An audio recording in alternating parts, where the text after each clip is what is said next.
I'll tell you one thing. This might not be a dog movie, but I can pick a hell of a film to watch sometimes. I was gonna don't you can't claim that with how many times you've managed to find actual bait and switch movies with dogs all over the cover that then have zero dogs in the film. You cannot tell me that you know how to pick a movie. I still remember Kiwi Flyer. You can't do But I'm this. using my skills of not being able to find a dog movie very well in This this time you case. used them for good. Yes. Yeah, for Although good, we not did know evil. that we do we knew that this was not a dog film other than New York Ninja is a very good boy, so he's allowed to be he's an honorary dog. It's true. Welcome to Rough Cuts, everybody. Dogs, they're coming. They're coming your way. They'll be here soon. I can't believe that John's wife was murdered. You have to try and pull yourself together. This city owes me Well, what's that? justice. Why won't anyone do anything? We are strong on crime, and together we have the power. This is a big city. We're doing what we can. Dude, what happened? Is he okay? What? Oh, shit. Tell the others I'm coming for them.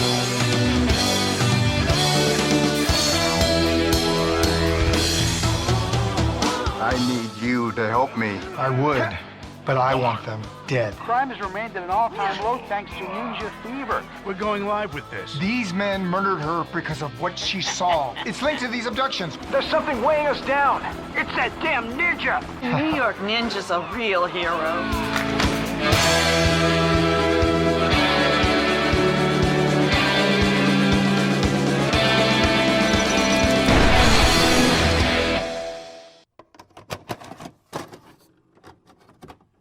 This is going to be a special episode of Rough Cuts because Yes. we just picked this film knowing full well that it would whip, and it That whipped. it would be a very good film and that it was going to be a lot of fun. It's a treat for and us. It's a treat for us, and it should be a treat for you. Like, Yep. absolutely, just go and watch this. Just if you, this is this is probably going to be a short episode because all I can do is shout effusive praise about how fun this movie is. Well, no, like I mean, if Yeah, unironically, if you have any love at all for like Hong Kong action movies or would like to learn about them or like anything like that, if you think that you might like those kinds of movies, just watch it. It's just a fantastic love letter to those films. I'd also like to get something else out of the way. By the way, this is our podcast, Rough Cuts. It's about good boys and bad movies, which is normally dog movies, but we're doing a special episode today. One of the reasons, too, is I want to feel better because you might hear in my voice, there we go, that I have COVID. I'm just recovering, so I think that I'm on the mend, but if I'm a little Yeah. quieter today or sound different, that would be why. because we and that's deserve why a we were good on thing hiatus. for once. We So deserve something good.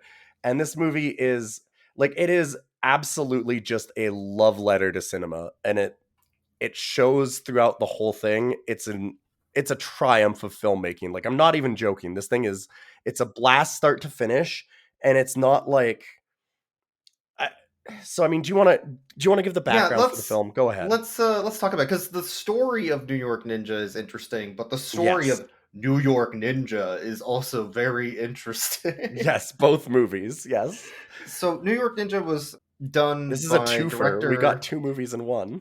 John Liu, who is a 70s kung fu movie expert, just schlocky kung fu films from the 70s and early 80s. Yeah, he's a And- Taiwanese kung fu Yeah. star. Taekwondo star, actually, I think, specifically. Yeah, But- yeah. But he's from but Taiwan, he- is what I'm saying. Yeah. Yeah, but he shot this originally in the late 80s on a very, very low budget. And Mhm. then the production company that was helping fund it, 21st Century, went under and sold all their assets. So that includes this film. And it's believed that this film was never actually finished because of that production failure. So what Mhm. happened is all these assets just got sold for 40 years back and forth between various companies. until Vinegar Syndrome eventually bought them. Vinegar Syndrome is a distributor and film preservationist company, just like Arrow Films and all these other like really cool companies that are starting to come up and preserve these films and retransfer it into a digital format at a high rate. For those that don't necessarily know what those companies are and what they do, they've basically made an industry for themselves of finding warehouses full of old, dusty movies that have never really been transferred properly, like direct to video, like low budget indie action cinema and stuff like that, and art house cinema, like all kinds of just weird films that have never really been preserved in any way, and then they do what they can to restore them and finish them if they have to, and like get them transferred onto Blu-ray and release them. And they do like lots of showings at different art house cinemas, like I know the Alamo obviously in Austin does like lots of showings of things like that from these and various film festivals that are just going on everywhere. And this particular film, they only had the video footage, the reels, and the reels were in like 6 to 8 hour tapes that were just in a box somewhere. There was no audio tracks. They didn't even have listing of the actors. They didn't even know who was in this movie. Like, so some of these people were just, who knows? No script. They had an original like first draft script that they did find. Oh, did they? One, okay, I didn't know one that. from one of the actors, and I believe one of the cops was actually listed as Dolomite Cop in that script, which is very funny to me. So they were tasked with the job of taking this video footage, which is out of order and makes no sense, not knowing who anybody is or what anybody's saying or what the plot is, and piecing it together as an editor, redubbing it, putting a soundtrack to it, doing Foley art for all the audio, and then releasing it as a feature film. As an actual movie. Yeah, they have no audio, no storyboards, no scripts, just nothing. And it's such a cool idea because so many people would take that and be like, oh, look at how garbage this is, and do a lot of like jokey redub kind of bullshit and make it be like, man, this thing's garbage, right? And I mean, it is. It's bad. Like, it's not a good. It's not a good it's film bad, but in there's a lot of ways. Heart. There's a lot of heart in the people have done. Like, there's some very intentional jokey parts and some very unintentional, very funny parts. Yeah, it has some intended humor for sure, but they play it as like the guy that recut it. I saw some stuff with him where he was talking about. Curtis Spieler, I think, was the director who ended up recutting this for Vinegar. Yeah, but they were saying that they were saying that they wanted to make sure, like, I asked myself if my job was to have been an editor when this movie was coming out, when I got this footage, what would I have done, and to try and make it an actual film. And like they're not trying to, like, here's the quote actually, like, I was very aware of trying to maintain what I thought was the intended spirit or tone of the original production. I knew there was a fair amount of both intentional and unintentional humor to the movie, but I tried to take the project seriously and be respectful to the original source material as well as other movies of the same time period. And it 100% feels exactly like it would have been a movie released in 1984 as is. Like, absolutely. It does not at all feel like a 2021 release redub of a movie. Like, there's no jokey like winks at the audience from 2021. There's none of that. They even went the extra mile to get voice actors that acted in the 70s and 80s to do the dubbing. And like real stars. Like, there's some really, really good actors and stuff from that kind of genre in this movie.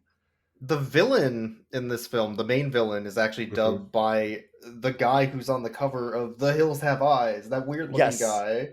Yeah, He was Michael in all those Berryman. Yep. 70s and 80s movies. Yeah. Yep. Devil's Rejects he's in too. Yeah, And Devil's yeah. Rejects. He started it with One Flew Over the Cuckoo's Nest. Like Mm-hmm. he's a legit very good actor and just in a ton of stuff, lots of Star Trek and things like that. They have as one of the action stars, one of the women is Cynthia Rothrock, which like I will admit I've not been a huge Hong Kong action film person. Like I know a few of them, but like she's one of those people that was a big enough star that the minute that I saw her name on that, I was like, holy shit, like Cynthia Rothrock. Cynthia Rothrock is a big enough star that she became the inspiration for Sonya Blade in Mortal Kombat. Yeah. Like That we're rules. talking that kind of level. Like she's, if you haven't heard of her, just look at her filmography. It is incredible. She has so many movies and they're all just like, she's really, really good in the action scenes. If you ever want to see a really good action scene from like Hong Kong movies back in the day, go and look at like Above the Law with Yeah. Cynthia Rothrock in it. Like there is some, she's a fantastic, fantastic martial artist. Very much in the like Jackie Chan, Sammo Hung kind of like vein. She's very, very good. And it's just rad as hell to have people like that in this production. They have a Don the Dragon Wilson, Yeah. another like MMA They got somebody kind from of, like Return of the Living Dead, I think too. I forget her yep, name, but yeah. yeah. Star of Blood Fist. Like Yeah. it's all of these people. Like it's tons of people that were huge stars in that genre, and it's not done like ironic casting. It's none of that. This is a movie full of heart. I like from a film preservation perspective, like I'm so impressed by this movie. Yeah, like To keep the same feel and the fun of what it was trying to do, which is baffling at times, considering some of the yes. scenes they were given. Oh yeah, no, I mean, all of this aside, the movie is it's bad in a lot of ways. A lot of really Yes. unique fun ways. It is obviously zero production value and like the acting is They were so saying like the awful. actors would just show up to the John Lew's hotel and get in a van and go to wherever they were going for the day, and that was Yeah, their yeah. production schedule. They would just shoot somewhere they couldn't legally shoot and then just leave for the day. Sometimes that Well, includes a field in the middle of nowhere.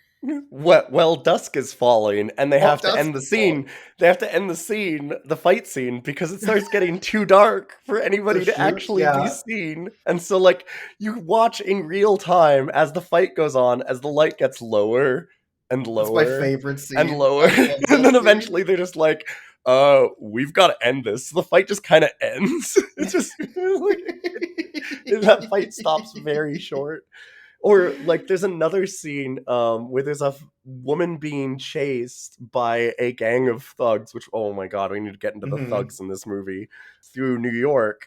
And like she's screaming and crying and running down the street, and there's obvious crowds of people that I'm sure were not actually supposed to be in the movie because they're just Oh, shooting yeah. on the street, and they're just kind of like, huh? Like looking at her as they walk by and just kind of like, oh, whatever, and just There's keep tons of walking. it's New York. What are they gonna do? Yeah, they're Stop? like, No. whatever. I'm not gonna stop these thugs But from there's chasing tons of this them woman, like whatever. just shooting traffic and cars just keep coming by, Mhm. ruining the shot. They just keep going, and it's like, man.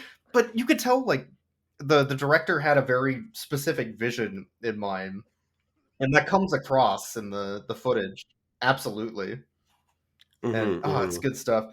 I guess we could talk about the plot. Before we do that, though, actually, this movie also had a budget of $100 for its For special special effects, effects, yes, yeah. There was which an is interview with the almost nothing special effects man where he said the budget was about $100 and we used almost all of it on on the one effect. villain Yeah. known as the Plutonium Killer and his melting face, which was Hmm. actually a pretty good effect. It was a good effect. Yeah. I like They for had a lot of $100. like That's wild. fake faces in this too for like Mhm. makeup. It's weird, but okay. New York Ninja. It starts off with New York Ninja and his girlfriend Yes. slash wife question mark and they're Yeah. just talking in the middle of the street, and he's like, "Oh wow, it's you, my girlfriend, who I love." Now we know. That was great. Good introduction. Mm-hmm. My And then she's girlfriend, like, who I love, and it's your and birthday, and you've just your gotten that birthday. promotion at work, and we're Yeah. about to be married. Oh, and you're pregnant? And Wow, you're you'll pregnant. definitely not die in the next 3 minutes of this movie. They give her like 4 different death flags immediately. Mm-hmm, mm-hmm. Yep.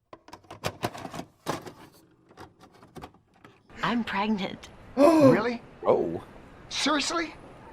We're gonna have a baby. Oh my God. I'm gonna be a I daddy. can't believe nothing Are bad you will ever happy? happen to Yes. her. I love you Yeah. very much. Good. We're getting Listen, dog hit by I have car to real go now, fast so in I'll this see you one. tonight. Oh yeah, yeah. Okay. I'm gonna be a daddy. Okay, I'll see you tonight.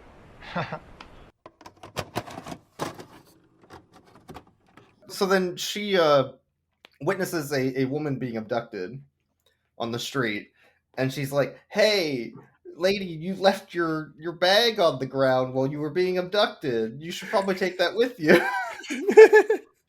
I love that she sees this woman being kidnapped, and the woman, as she's being kidnapped, drops her bag, and she's like, "Oh, she lost her bag. I better go in. Is this your backpack?" And is like passing her backpack over to her. There's a cat on the There's table a right now. cat so- that's trying to grab my microphone. It's okay. She ends up yelling at the ladies, like, "Hey, you forgot your bag." And then the criminals are like, "Hey, she saw us abduct this woman, unlike the other 50 people on this street. Get her." So they like, I don't know what they do. I think they stab. Oh, they cut her throat, and she falls into the subway. I In a mean, very funny way. cut It's her really throat. By that you mean they draw a very small red line in like marker across her weird. Look, their budget throat wasn't slightly. high. All right. Oh, I Like, know. they cut her It's throat. yeah. It's got a lot of that. And then he throws the knife at her, right? Yeah, it's funny though because she's falling down the stairs. She's like, "I'm falling. I'm Oh, falling." oh God, yeah, no. She rolls down those stairs like And the guy's really like, slow "Oh, she's motion not 4 dead yet times. with her throat cut. I'll throw my knife at her." and then it cuts back to New York Ninja on the rooftop of a building with the birthday party table set up that he set up for her. And Full all of these I love gifts, New York balloons. memorabilia and balloons. Mhm. And he's like, "No! Why?"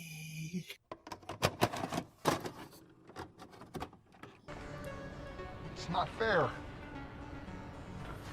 It's not fair. Why? Yes! Why?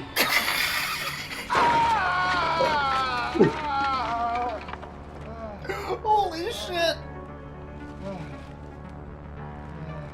I think I love this, Boyks. This is great.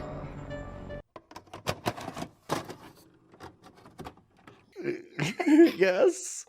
And he kicks through the table and oh man, He he's kicks just the table and then he starts like grabbing glass and cutting his hands and why? that actually squigged me out a bit. That was kind of But was rough. As he's digging around her birthday gifts, he finds some katanas that someone was going to give her for her birthday. Yeah. And he grabs the katanas in their sheaths. He's like, "I will avenge her with my ninja skills. I will become the New York Ninja." Like give absolute minimal information. Your girlfriend's dead. Go get revenge. Bye. Oh my god. Did somebody give him katanas for her birthday? Or Her birthday, they gave him katanas so that he could avenge her death. birthday katanas? Sorry. This is fucking amazing.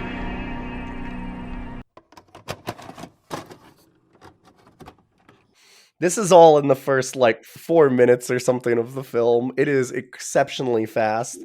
I also want to just take a quick aside here that as these thugs are kidnapping women and chasing her down and stuff, that I would like to describe these thugs as a lot of them are the 1984 version of home cosplay juggalos is what I would like to put that as. It's like if the Warriors were mashed up with YMCA. Like yes, Village People. There's Yeah. one thug in particular later on who's wearing a cardigan sweater, a gambler's a gambler's hat, and a like grandma's woolen scarf over his face. There are a whole lot of them in clown makeup. There's rodeo clowns for Yeah, sure. like actual rodeo clowns for sure. There is a bunch of them that are wearing faces, and when I say that, what I mean is they got like construction paper and drew a fake face on it and then put it over their real face because it looks super weird. There's don't two know of them why. that are wearing jock straps over their pants. Yes, yeah, now there's a lot of that. Yeah. There's they must have dressed themselves for the set that day. Like, I don't understand. There's so many. There's the leather pervert with the eye patch and the whip. I don't like. Oh, there's a guy that's wearing a white, like a super baggy white shirt, but then he cut it so that it's just got like the midriff showing, so it's basically almost like a man bra only, but it's also like really baggy. And he's wearing that with like camo pants, but also the camo pants have like a jock strap over them. It's like a flash dance shirt or something. Like, it looks super weird. I don't know. It's very custom. We'll put it that way. It's very custom. Oh man, the thugs are great in this movie. We can't describe them. You have to watch the movie, which again, I will wholly recommend 110%. This is a love letter to film. You need to watch it. So after New York Ninja gets his dead girlfriend's birthday katanas, which is a sentence. Yes, and accurate. Then we cut to the bad guy, Plutonium Man, who is the plutonium killer, who is driving up to another car with pictures of girls that they've abducted. And he's like, hey, I got all these ladies you could buy now and take them. Would you like to try the wares? And there's this like very nerdy pale dude in the other car. He's like, oh, well, and you see, I kind of expected more than this many. Well, and I need more time. The cops are on to me. It's so good. He does those voices because the actor is just like so slow, and he's got such big like lip movement. Like it's like huge. He's constantly showing like his whole teeth. Like he's just shouting these lines with his whole mouth. And he's wearing steampunk goggles the whole time. Yeah. This is Michael Berryman is the one that voiced this. So actor, like the kind of again B-movie horror star of tons and tons of movies. The important part of the scene is that it shows the driver, who has a fucking disgusting rat tail. Holy shit. And as he's talking to this other guy, it pans over to the driver who's just like sucking on his rat tail. His hair, just licking it all seductively. Weird rat tail off the back of his neck and then just starts sucking on it.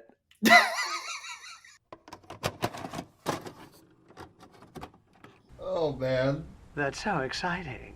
This fucking look.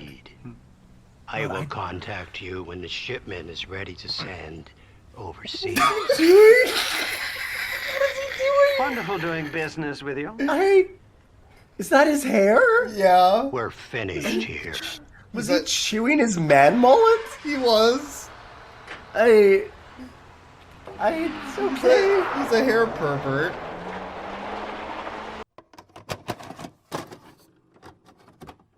At the same time, he has... I love that they weren't content with him having one weird, super creepy pervert villain tick, but they gave him two. Yeah. Because he's got a really nasty, like, evil man goatee, right? Like like very thin black goatee kind of thing, if you weren't sure that he was a villain. And he constantly has a gold-headed like dragon cane that he rubs seductively up and down his goatee also as he's sucking his rat tail This hair. this hair pervert, I swear to God. It's so good. It's so good. We were joking about him the whole time and laughing about him, and at the end of the movie, because they don't know the actors or the names of any of these No. characters, and he never speaks throughout the whole film either. They gave him the name of Rat Tail. They didn't know what to call him. So they're just like, well, I mean, it sucks on his rat tail. I guess this is Rat Tail guy. Like if I'm going through the footage and there's this weird pervert sucking on his rat tail, like what are you gonna call him? You know, like it's the only name. It's the only It's name. the only thing you can do. So it hard cuts away from that. We're learning a bit more about the plot, and New York Ninja John is walking down the street, and he gets robbed by a bunch of rodeo clowns. Like as they try to like steal his because he's like praying for justice for his dead girlfriend, I think. Yeah. With this like weird orb that's like brass. Yeah, he's got some kind of incense thing. Yeah, because they want that, and the guys that just stole $3 from their own gang want that. Oh, yeah. So, yeah, to lead up to that really quickly, they're all, before he shows up, they're all just doing rad stunts as if they're skateboarding, but without skateboards. They're just kind of like doing flips over benches and things. One guy's reading the newspaper, Yeah, well, the newspaper... Do you want to describe what newspaper guy is doing fully? Oh, yeah, so newspaper guy's reading the newspaper while all of his friends are just being idiots. And he's smoking a cigar, and he pushes the cigar through the newspaper so he can keep smoking it while reading closer. It's very good. And then their friend shows up, roughs them all up with a knife, and, like, threatens them. Takes $3, and then he's like, I'm just fucking with you. We're all friends, but I'm keeping the $3. Like, and okay, then they rob New York Ninja. Then they accost New York Ninja. New York Ninja beats them up by kicking them with the same kick every time. They never see it coming. And as they go one at a time at him, it is exactly that kind of scene. Yep. And then New York Ninja exits stage right, which happens a lot. And he meets up with a random cop leaving the courthouse or something, which is Dolomite Cop. And he's like, hey, cop, what are you going to do about my dead girlfriend/wife? He's like, oh, well, I'd love to, but I'm a cop. I can't do anything. So New York Ninja goes back to the docks where he lives, and he just bounces back and forth between pillars, running into them with his head. And he's like, what are we going to do? I'm going to have to do a montage and get good at ninja skills quick. Yeah. So this is where he pulls out the birthday katanas and goes underneath a bridge and learns how to do very slow kicks so that he can do the same kick again and again and again, knocking people over for the rest of the movie. Then we cut back to New York, where a woman's getting attacked by more rodeo clown gangsters. This time in, like, pervert S&M gear and, like, mesh shirts. There's a lot of, like, Freddie Mercury clowns, is the way that I'd describe them, because they are wearing, like, white face paint clown makeup, but also just, like... a full Freddie Mercury, like they'll have like the suspenders and pants, for sure, and like a handlebar mustache. And you're just okay, sure, that's whatever, man. So he throws shurikens at one guy, killing him, and they keep going, and then he throws another shuriken at another guy, killing him. And they're like, hey, wait a minute, someone's killing our man. Wait, are we being shurikened? And then he's also shurikening them from like a building rooftop 5 stories up and like 2 buildings away. Sniper shotting. And then he rolls up on his roller skates. Yes. God, I forgot. I forgot the roller skates. Like he beats them up, rolls up on his roller skates to stop someone that's robbing some women on the street. And then, like, their whole gang goes after him while he's on roller skates, on, like, motorcycles and cars and on foot. They can't catch him because he's so fast on those roller skates. Yeah.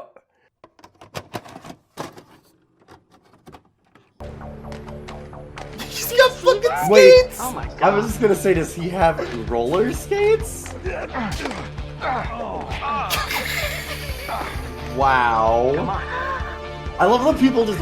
This is very much accurate to New York, though, that there's like a few people that are watching this happen and just walking past as he's kicking them. Who the fuck are you? Oh my God, thank you. Thank you so much. New York Ninja! Away! That was amazing. Truly the hero of our time.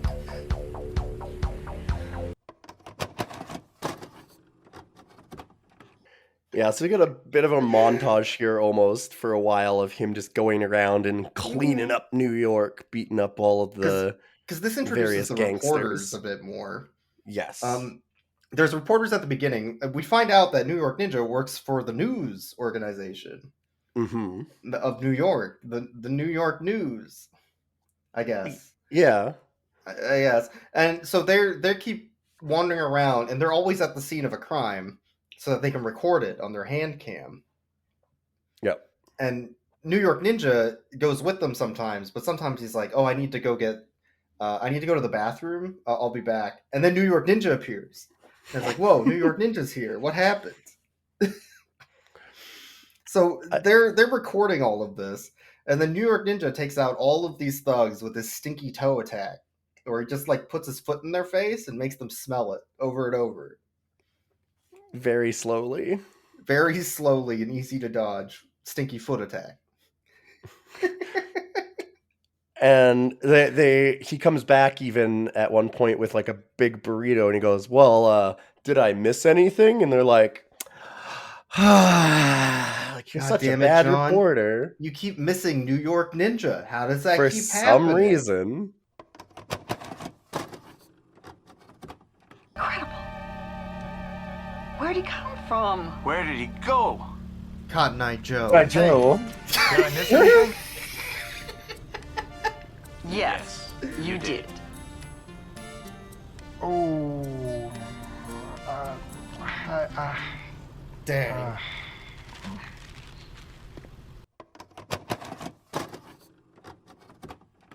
Somehow, even though we told you at the beginning of this film not to lose your cool and become a ninja man and get revenge, a thing that the reporter lady had to tell him at the beginning, please don't go for revenge, we know what you're like.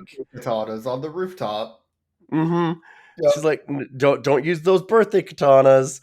Well, no idea who New York Ninja could be. Could be anybody. I certainly don't know a man with birthday katanas, ninja skills, and a reason for revenge. So then the reporters, their car gets attacked by a gang, and it's like they bash the shit out of this vehicle.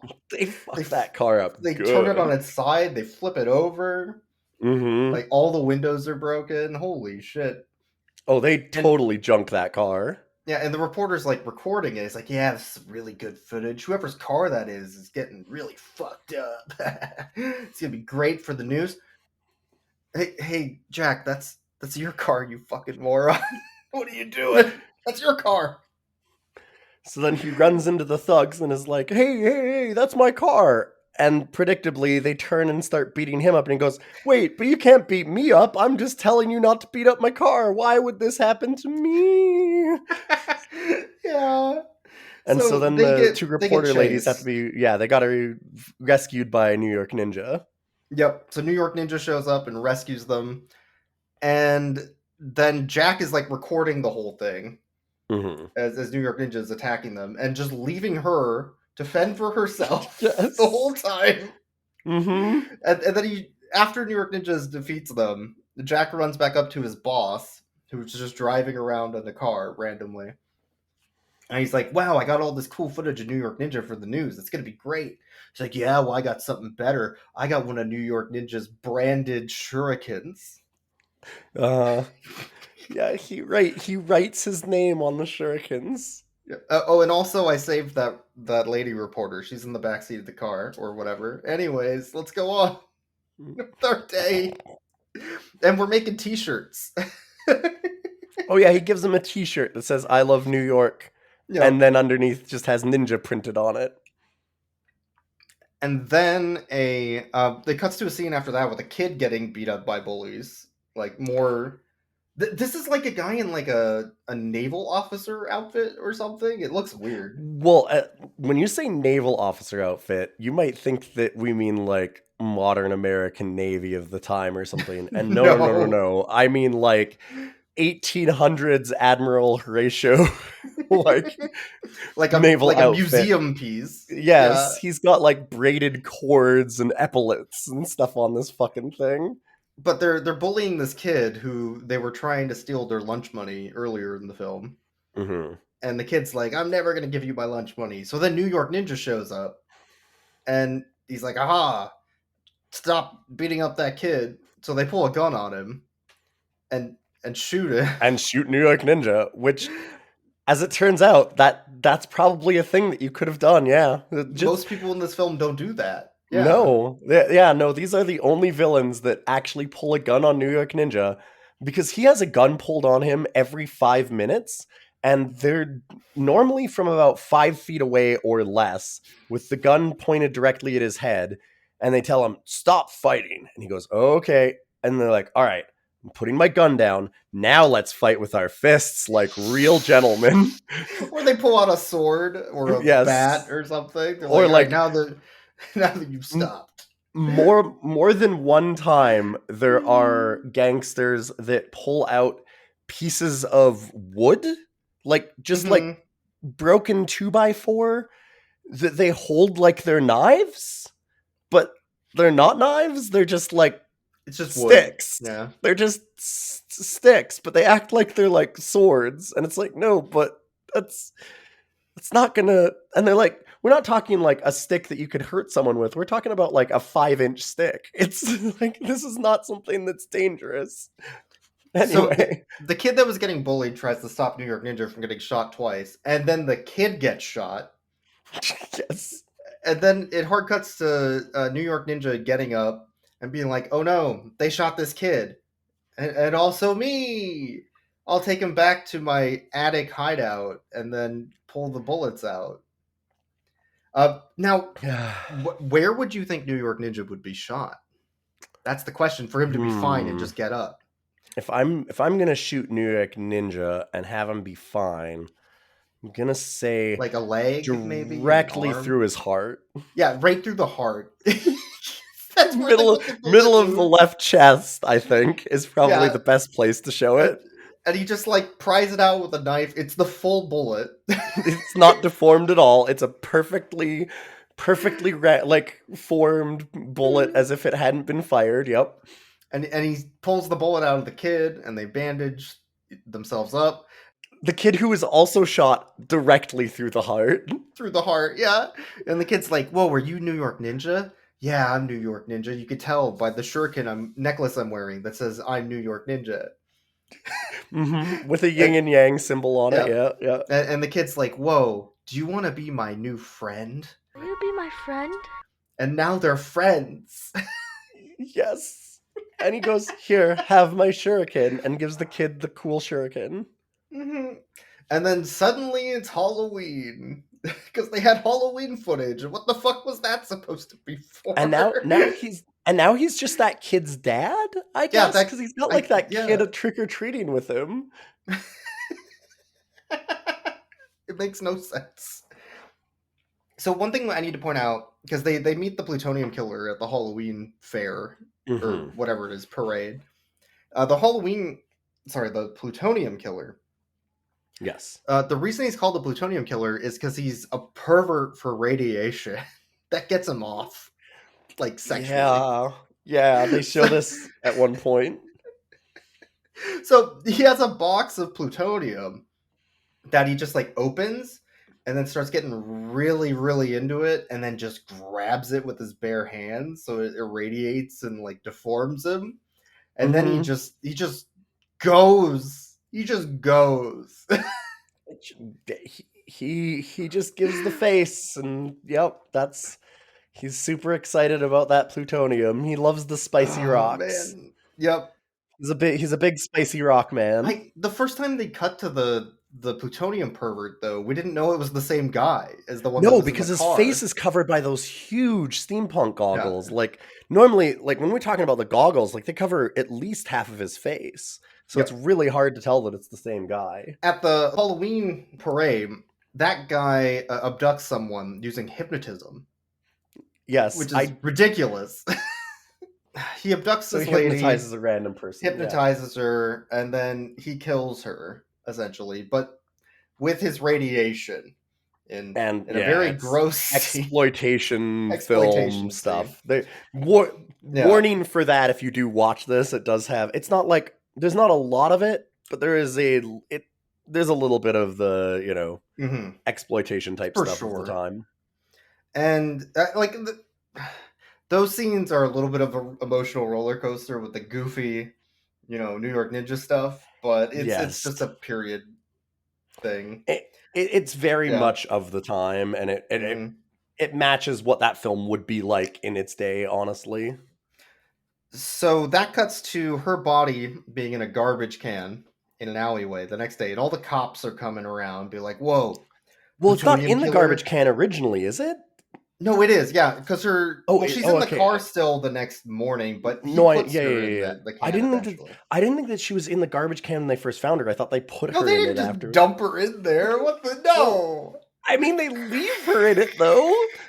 Yeah, because all the cops show up, including the forensic expert, and they're like, "Oh, plutonium killer got someone else."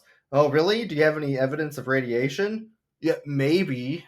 We didn't look. Yeah, it's got burn marks all over her. Yeah, I don't know. We're not gonna. There's very obvious burn marks because he has plutonium hands. Yeah, we think she was strangled. Did you even check? The fuck. So then the cops just kind of wander off, and then the forensic expert wanders off, and they just leave her there. They're just the fuck? In a garbage can. And they're like, all right, well. I guess we're done with this crime scene. They just walk done away. Looking at this one. They all just leave it. It's so dumb. It's very good. All right, so because the reporter and the two reporters have been reporting on New York Ninja and stopping all this crime and the women being abducted, the plutonium killer keeps buying the newspapers and it's like, this is bad for business. Look at all this bad press. We need to stop those reporters. Ninja stuff, yeah.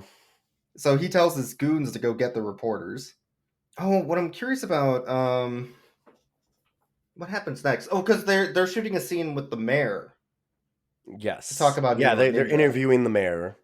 Yeah. And he's talking about how, crime's not that bad. And in the middle of that, crime happens. Yeah, because after they're done shooting it, they're like, wow, that's great. This is going to be a great piece. Then crime just walks up. It's like, hey, we're crime. Fuck you, mayor. And they knock him out with a punch. They knock him out and start robbing him. And they go to kidnap the reporter lady, but she gets saved not by New York Ninja, but by New York Ninja 2.0, the kid, which is the kid and all of his playground friends who were on the swings next to the mayor interview and saw it happening. So they went out and got all their ninja costumes and started shurikening and kicking and they just fighting beat all these the three villains thugs up who have guns and knives. I need to point out. Yes, and they beat them up with rocks and sticks. Also, these are not okay. When we say kids too, let's narrow in the age range. 7? I would say 8. Yeah, 8, 9. Yeah, very young. Yeah. They're very young. small. They're not like 14. Yeah. But these 30 kids beat up this gang and stop the reporters and New York Ninja, who didn't have a chance to change into New York Ninja, so he can't do ninja stuff.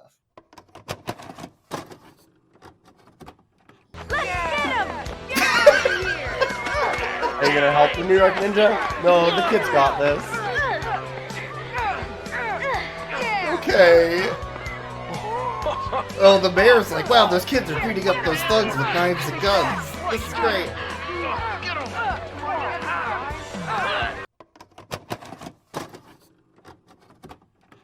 What a weird scene. Holy shit.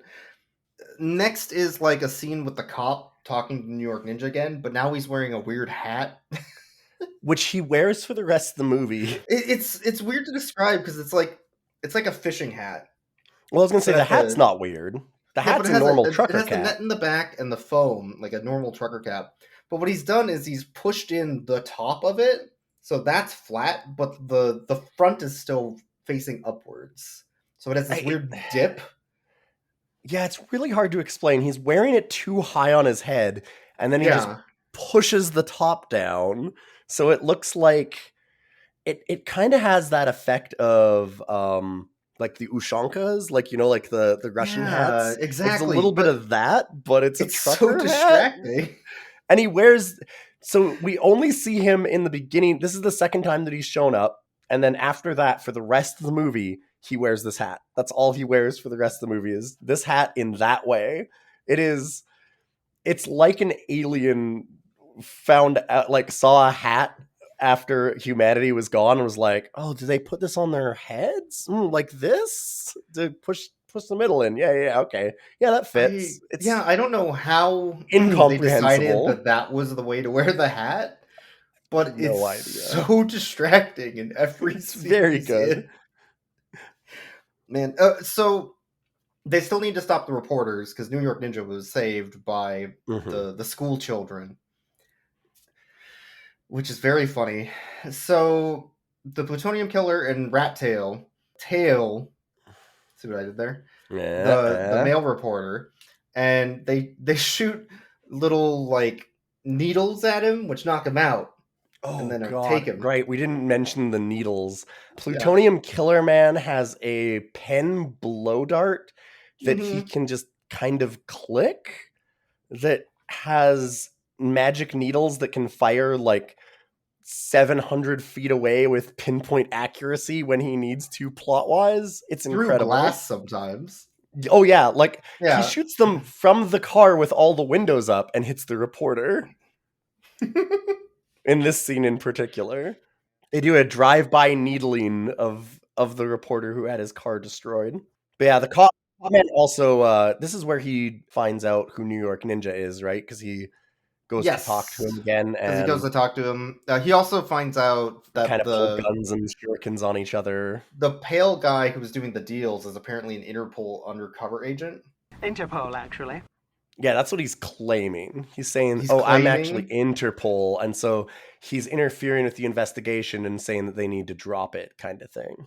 And so the cop becomes a loose cannon. That's when Dolomite Cop is like, I need to go talk to that guy who talked to me about his dead girlfriend, wife, because he's clearly New York Ninja. He so clearly then they talk. So he must be New York Ninja. Yep. So they come up with a plan to go like save the girls from the underground mattress warehouse that they're stored in. I guess. Oh yeah, because New York Ninja sees the thugs on the street and then he calls his reporter friend who has not been abducted yet. He's like, meet me in Central Park so that you can get abducted. And then she gets abducted. Yeah, it's he calls the woman. The guy has been abducted, and she's still free. And he uses her as bait, and then just spectacularly fails to protect her in any way. Yeah, I guess. So then the thugs that abducted her called the plutonium killer, and they're like, we have her, but because you want her specifically rather than just any other random person, we want to see you in person, and we want more money. We know that this is something special, so we're going to use that to negotiate a higher fee. So then they meet up with the plutonium killer, who's disguising himself as his driver. Yes. For reasons. Yeah, because... And New York Ninja crashes the party with his volleyball net. Oh my god, yeah. And he throws the volleyball net on the thugs, and they're like, oh no, a volleyball net. Which they immediately turn over on him and catch him in a volleyball net. Catch him in a volleyball net, yep. You know there are like 5 of us, right? They just flip it over and throw it on him. So New York Ninja jumps away as they're fighting with the boss. the plutonium jumps killer. away And by that is I a mean hell of a way to reverses the put it. footage to him landing back on the place he jumped from, holding the net. Which is like 20 feet in the air, Yep. also.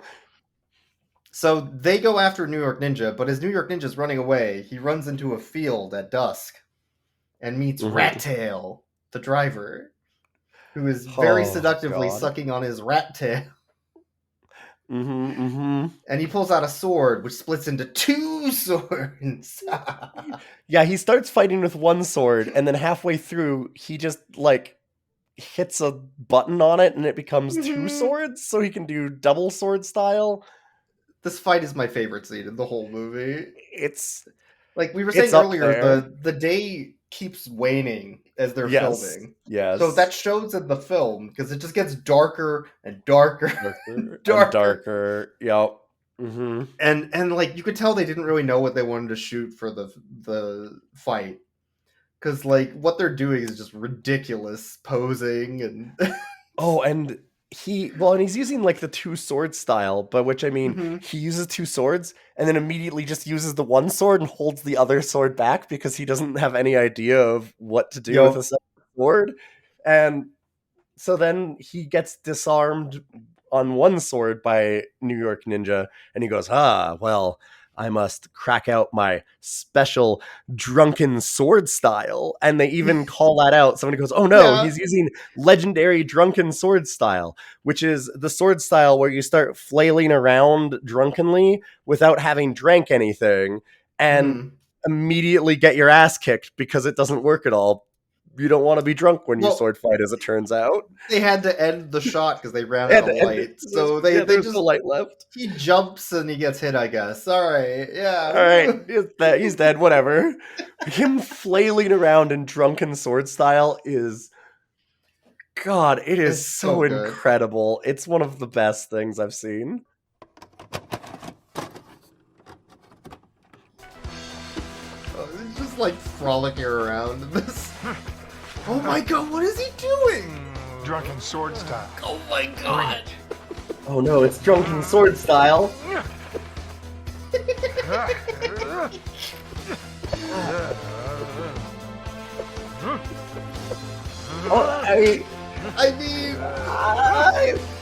my god, it got even darker!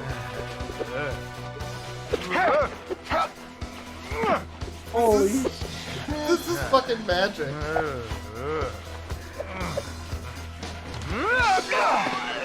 Oh no, he cut his chest.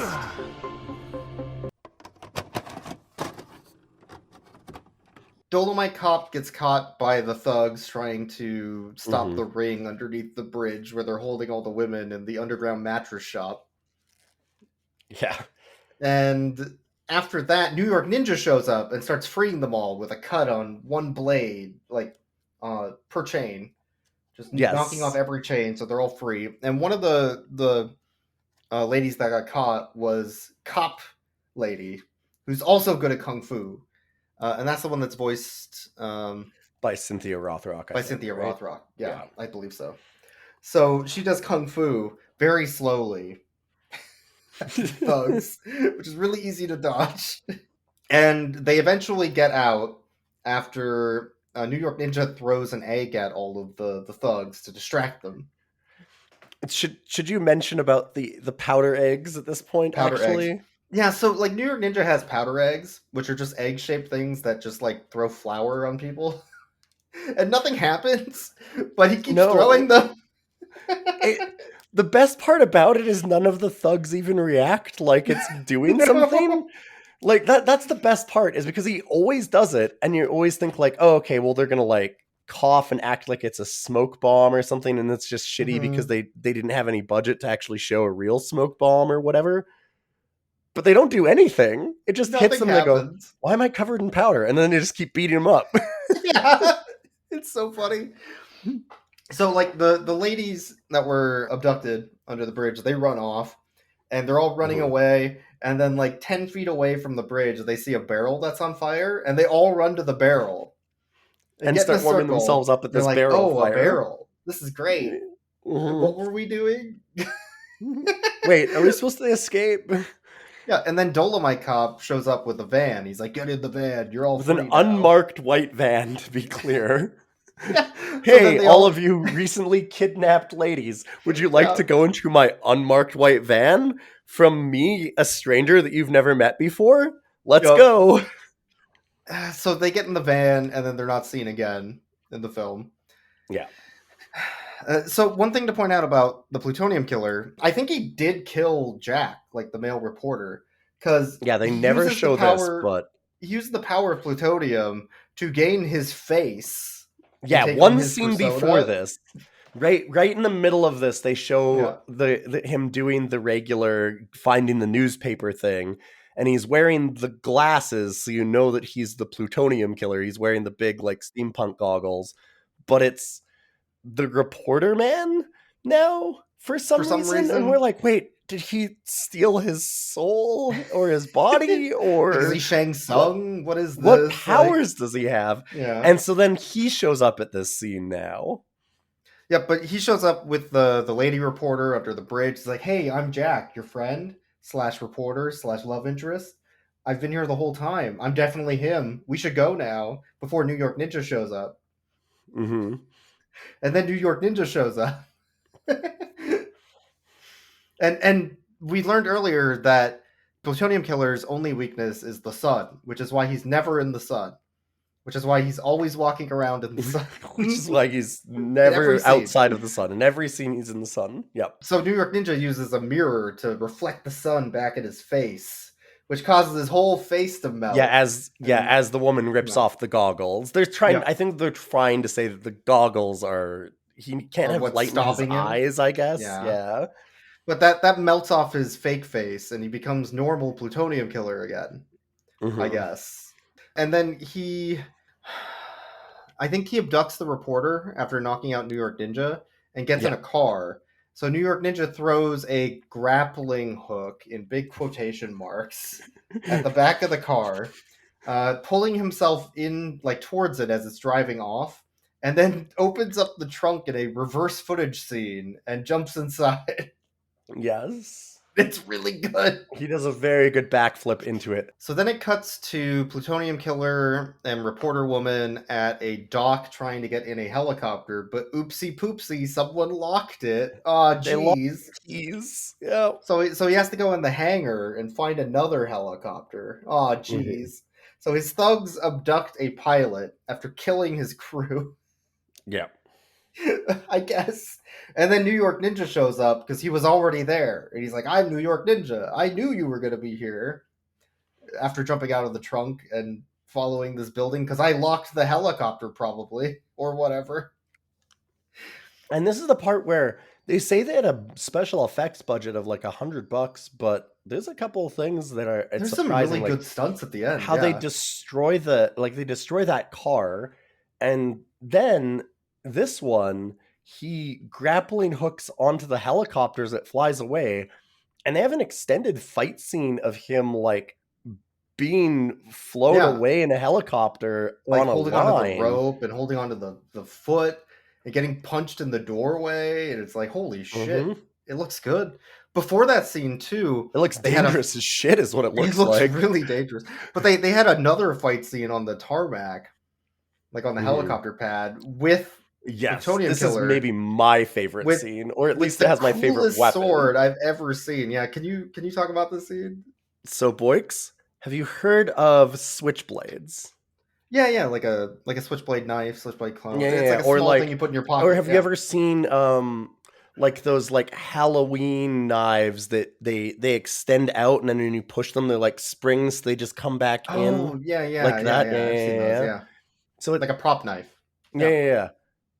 Okay, imagine an actual knife like that, but it's not a knife. It's a claymore.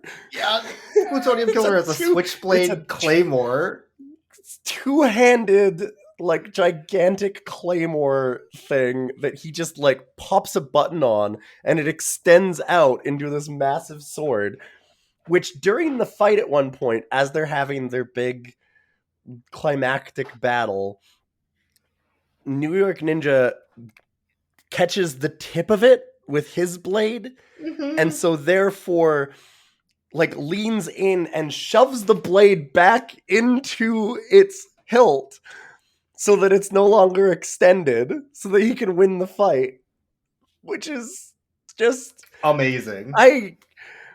The creativity of this movie is off the charts.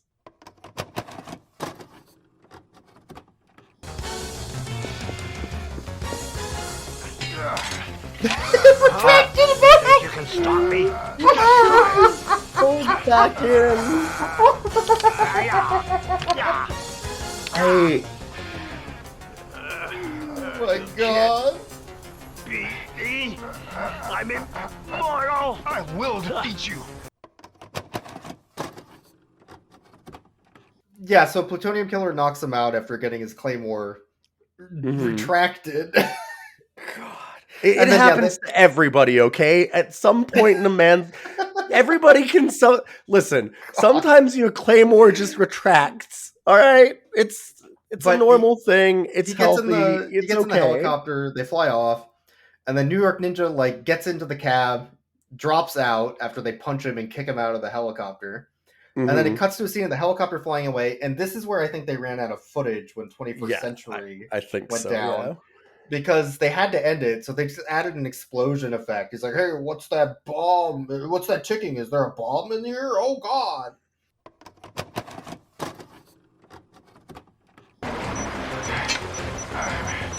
What's that sound? Is that a bomb?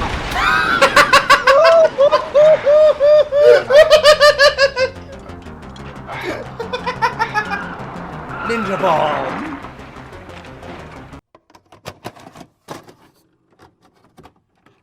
Yeah, as it turns out, the Plutonium Killer had two weaknesses. One was sunlight. The other was having a bomb thrown into his helicopter and having it blow the fuck up. Because that also works, as it turns out. And then New York Ninja is trying to climb off the rooftop, and the cops, like, catch him. Like, give yourself up, New York Ninja. There's nowhere to go. There's no more tricks. And then New York Ninja gives himself up, and there's no more tricks. And there's no more tricks. It looks like he's going to, and then he just doesn't trick him.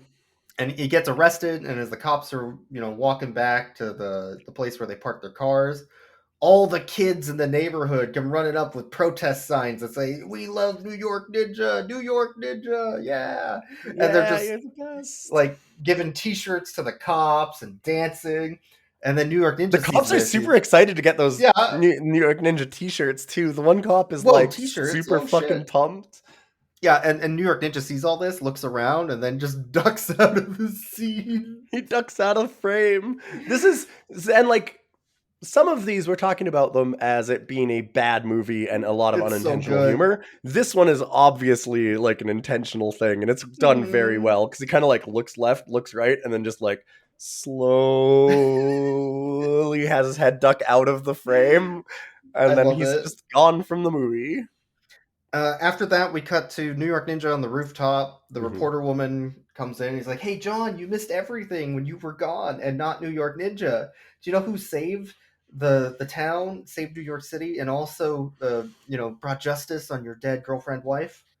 It was New York Ninja. New York Ninja did that." He's like, "Wow, New York Ninja." Wink at the camera. And the end. New York Ninja sounds like a cool guy. Wink. And then it hard cuts to him jumping, doing a cool ninja pose. It's like, "We'll see you next time in LA Ninja." Which I don't think they're actually going to make, but it's very funny to throw at the end. There is a sequel in the works, but it's in comic book form, by the way. But they are making a New York Ninja comic. I don't know if that would work out very well. I wouldn't want them to do a sequel to this, because they even talked about that. One of the other kind of interviews that I looked at was, they said, like, well, did you think about, because obviously, like, we talked about how the ending feels very unfinished in a lot of ways, and that they had to kind of improvise something with the footage that they did have. And they were saying, like, well, did you want to film any new scenes for it and stuff? And they thought, well, early on we talked about that, and we said, yeah, it'd probably be easier, and we could do this or that, and there's some stuff we could do to trick it and make it work better as a film by filling in some extra scenes. But we thought that'd really kind of destroy the heart of it. Like, it should be the original footage, which I Absolutely. I wholeheartedly agree with that take on it. I think that they did the right thing by not adding anything to the movie at all. So there's zero extra scenes from them. They never filmed anything at all. It's all just editing, Yeah, and which is a the much only better way to extra do it, I think. scenes are in the credits during the last song, the rap about New Yeah, York Ninja, and sure. they had Yeah. some B-roll footage that I think originally would have been in the movie about like people saying, you know, New York Ninja merch and dancing and stuff, which would have been Yes. just the New York Ninja craze that was sweeping the city. Sweeping New York, yeah, where they have all the newspapers that are saying like New York Ninja destroys crime and And that kind of they could stuff. have Yeah, put that, I think, in the film proper instead of the they could have. credits, but it's fine where it is. So I mean, it's a long yeah, enough movie. They didn't want to go over time and yeah. stuff. It's good as it is. I This mean, is this movie what, is near 92 perfect. It's minutes, really good. 92 minutes. Like it's a good runtime for what it is, right? Like Hmm. I think it drags a little bit near the end, a little bit until it gets to the final scenes with like Rat Tail and the helicopter. Yeah, a But little bit. There's a couple of moments where it lags just a bit, but I mean, this yeah, thing was honestly pretty gripping like throughout. it's for what they had to work with and what we got. I'm very happy.